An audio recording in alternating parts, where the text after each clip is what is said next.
This is a story called A Missing Girl and Her Grandad.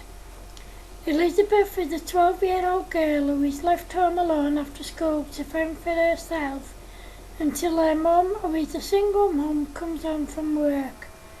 One day, just after Elizabeth got home from school, someone knocks on the door. Her mum Rachel has told her time and time again never to answer the door to strangers. So she looks through the spy hole in the door and sees her granddad standing there on the doorstep. Confused, she opens the door and asks him, "Grandad, what are you doing here?" "I thought I'd come and see if my granddaughter and daughter would like to join me for a nice evening stroll," said Elizabeth's granddad, Kenny.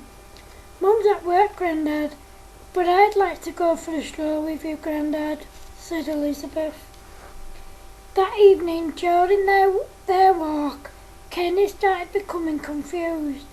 He kept calling Elizabeth Rachel and telling her that they needed to get home as soon as possible.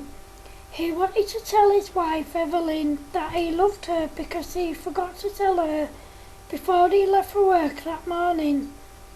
Elizabeth knew that her granddad was confused because her grandma died of a heart attack when her mum was 14 years old. Because Elizabeth was that busy worrying about her granddad, she didn't realise they'd taken a wrong turn.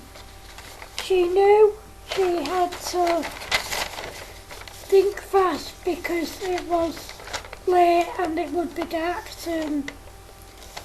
She decided that the best thing to do was to backtrack in the direction they had come from.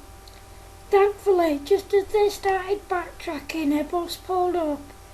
Elizabeth knew that the bus stopped not far from her street, so they both got on it. The thing is, they were both so tired from their walk, they fell asleep, missed their stop, and ended up in the middle of nowhere.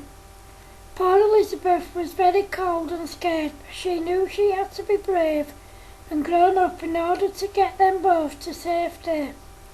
She also knew that her granddad was becoming more and more confused.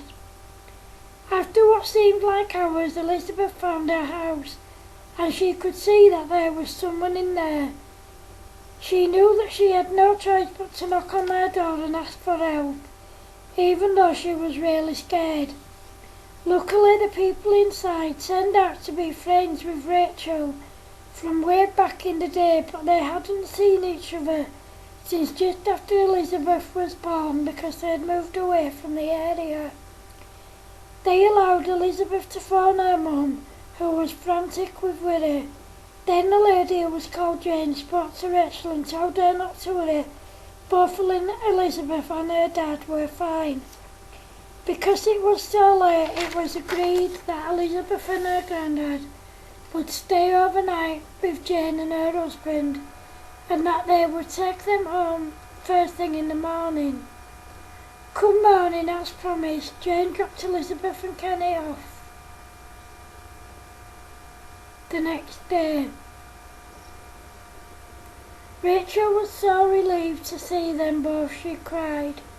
Elizabeth explained to her mum that her granddad was getting confused. Rachel told her that she was very proud of her for being so brave and grown up, and for looking after her granddad the way she had. She then phoned the care home where her dad lived, and they agreed it would be best for him to move to a nursing home because the home he lived in was a residential home and wasn't equipped to provide the care for him.